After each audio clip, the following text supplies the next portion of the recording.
గురువుగారు, మంత్రశాస్త్ర రీత్యా హనుమంతుడికి సుందరాత్మ అని పేరు. కపివీరుడు సుందరుడు ఎలా అయ్యాడు? సుందరే సుందరం రామ సుందరే సుందరం కథ. వీరుల జన్మంబు ఏరుల జన్మంబు ఎరుగనగునే అంటారు నన్నే భట్టారకుల వారు శ్రీమదాంధ్ర మహాభారతం ఆది పర్వంలో.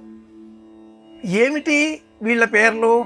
ఆంజనేయుడు, సుందరుడు, వాయునందనుడు, కపివర శ్రేష్ఠుడు, మారుతాత్మజుడు, అనేక నామాలు.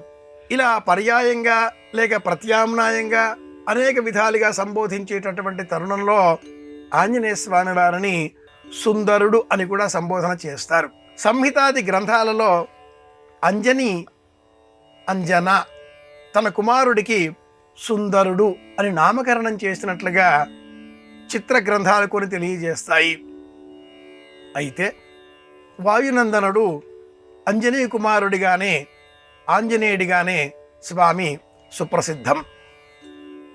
ఎక్కడైతే సీతా వియోగ బాధతో ఉండే ఆ రామచంద్రమూర్తి లక్ష్మణ సమేతుడై ఇరువురు కలిసి పంపా నది సరోవర తీరంలో నడుస్తూ వస్తూ ఉండగా ఆంజనేయ స్వామి వారు వారికి కనిపిస్తాడో అది మొదలుగా ఒక మనోహరమైనటువంటి వాతావరణం శ్రీరామాయణంలో అలముకుంటుంది. ఒక సుందరత్వం ఆపాదింపబడుతుంది. అది మొదలుగా ఎలా మాట్లాడాలో కళ్యాణ శబ్దాన్ని ప్రయోగించిన ఆ రామచంద్రమూర్తి ఆంజనేయ స్వామి వారిని శ్లాఘిస్తాడు. ఇంత చక్కగా మాట్లాడుతున్నాడే కళ్యాణ స్వరూపంగా. ఆ ఘట్టంతో మనకు కథలో ఒక వేగం చోటు చేసుకుంటుంది. అంతా ఇక సుందరమే, రమణీయ దృశ్య వర్ణనలే ఉంటాయి.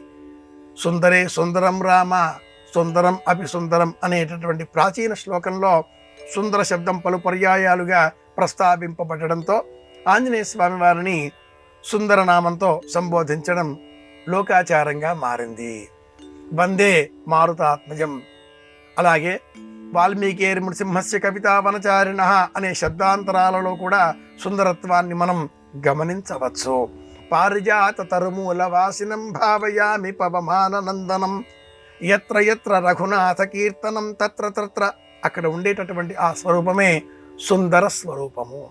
సుందరం అపి సుందరం. ఇది కారణం.